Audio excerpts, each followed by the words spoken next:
NCERT নতুন দিল্লীৰ উদ্যোগত অনুষ্ঠিত হ'ব 52তম ৰাষ্ট্ৰীয় শিশু বৈজ্ঞানিক প্ৰদৰ্শনী 2025। 52তম ৰাষ্ট্ৰীয় শিশু বৈজ্ঞানিক প্ৰদৰ্শনী 2025ৰ বাবে মনোনীত হৈছে কামৰূপ জিলাৰ চমৰে শিক্ষা খণ্ডৰ অন্তৰ্গত আদৰ্শ বিদ্যালয় দুকুচি। হাইড্ৰপনিক ফাৰ্মিং শীৰ্ষক উদ্ভাৱনী প্ৰকল্পলৈ প্ৰতিযোগিতাত অংশগ্ৰহণ কৰিব বিদ্যালয়খনে।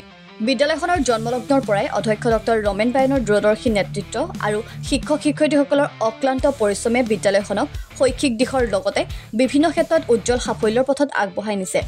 শেহতীয়াকৈ আদৰ্শ বিদ্যালয় দুকুচিসহ 63খন বিদ্যালয়ে জিলা পৰ্যায়ত জয়লাভ কৰি 8 আৰু 9 আগষ্ট তাৰিখে বৰপেটা জিলাৰ হাউলিত অৱস্থিত জিলা শিক্ষা আৰু প্ৰশিক্ষণ প্ৰতিষ্ঠানত অনুষ্ঠিত 35 সংখ্যক শিশু বৈজ্ঞানিক প্ৰদৰ্শনী প্ৰতিযোগিতাত অংশগ্ৰহণ কৰে। এই প্ৰতিযোগিতাত আদৰ্শ বিদ্যালয় দুকুচিয়ে উৎকৃষ্ট প্ৰদৰ্শনৰ ফলত ৰাষ্ট্ৰীয় স্তৰত প্ৰতিনিধিত্ব কৰিবলৈ সুযোগ লাভ কৰিছে।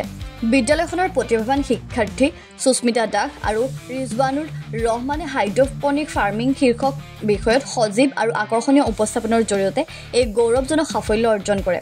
এনে সাফল্যৰ বাবে বিদ্যালয়খনৰ অধ্যক্ষ ডক্টৰ ৰমেন বায়নে সন্তুষ্টি প্ৰকাশ কৰি সংশ্লিষ্ট সকলো শিক্ষক-শিক্ষয়িত্ৰী, শিক্ষাৰ্থী আৰু অভিভাৱকসকলক আন্তৰিক ধন্যবাদ আৰু কৃতজ্ঞতা জ্ঞাপন কৰে। নগৰবেৰাৰ পৰা আজিবুল হকৰ ৰিপৰ্ট, লেংডন বাতৰি। আজি আমাৰ আদৰ্শ বিদ্যালয় দুকুচিৰ কাৰণে এটা অতিকৈ আনন্দৰ বিষয় যে আদৰ্শ বিদ্যালয় দুকুচি জন্মলগ্নৰ পৰা বিভিন্ন ক্ষেত্ৰত জিলিকি উঠিবলৈ সক্ষম হৈছে।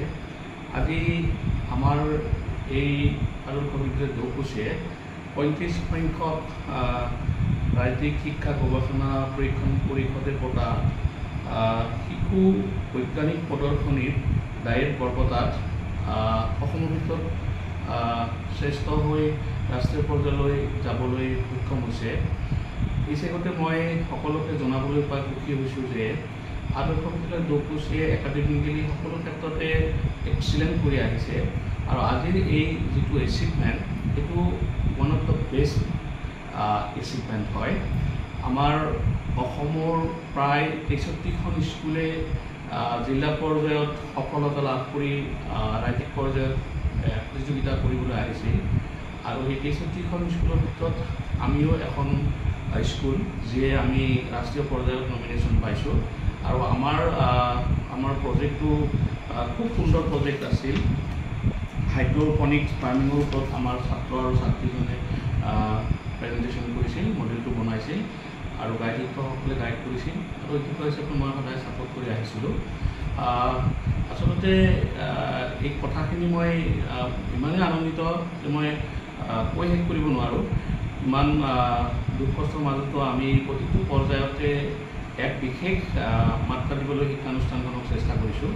ডায়েট বৰপেটাত 8 তাৰিখ 9 তাৰিখে আমাৰ এই শিশু বৈজ্ঞানিকৰ প্ৰদৰ্শনীখন হৈছিল, য'ত আমাৰ সন্মানীয় শিক্ষামন্ত্ৰী মহোদয়ে প্ৰদৰ্শনীখন উদ্বোধন কৰিছিল আৰু SCT লেভেলৰ পৰা জাজ আহিছিল আৰু সকলো জাজেই আমাৰ এই মডেলটোৰ ওপৰত একমত আৰু সহমত প্ৰকাশ কৰি আমাক কোৱালিফাই কৰিছে। ত' মই উদ্যোক্তা হিচাপে খুব আনন্দিত।